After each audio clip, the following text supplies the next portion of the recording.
अस्सलाम वालेकुम दोस्तों, आज की ताज़ा अपडेट के साथ मैं हूं अब्दुल गफ्फार। सबसे पहले आपसे एक रिक्वेस्ट करूंगा, अगर आप हमारे चैनल पर नए हो तो सबसे पहले हमारे चैनल को सब्सक्राइब कर दें और बेल आइकॉन को भी दबा दें, जिससे ताज़ा अपडेट आपको बर वक्त मिल सके।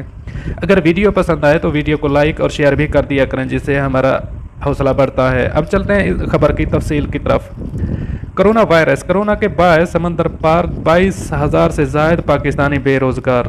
अब इस खबर की तफसील। कोरोना वायरस वबा के फैलाव से पैदा होने वाले आलमी माशी बहरान के बायस 22,000 से ज़ायद समंदर पार पाकिस्तानी बेरोज़गार हो गए हैं।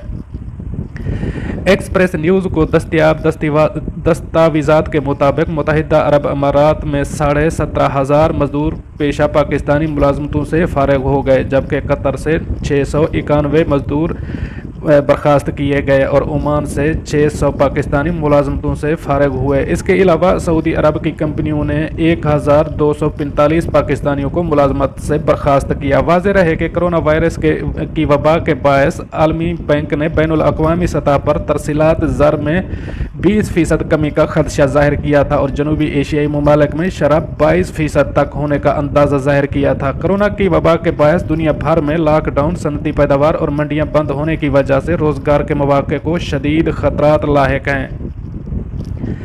आलमी बैंक पहले ही अपनी रिपोर्ट में खबरदार कर चुका है कि तेल की कीमतों में कमी के बायस खलीजी ममालिक से तरसीलात में वाज़ेह कमी हो गई, जबकि लॉकडाउन की वजह से अमरीका, बरतानिया और यूरोप से तरसीलात ज़र में कमी के खदशात का इजहार किया था। आलमी बैंक ने जनूबी एशिया में तरसीलात ज़र 22% कमी से $109 अरब रहने का इम्कान ज़ाहिर किया था।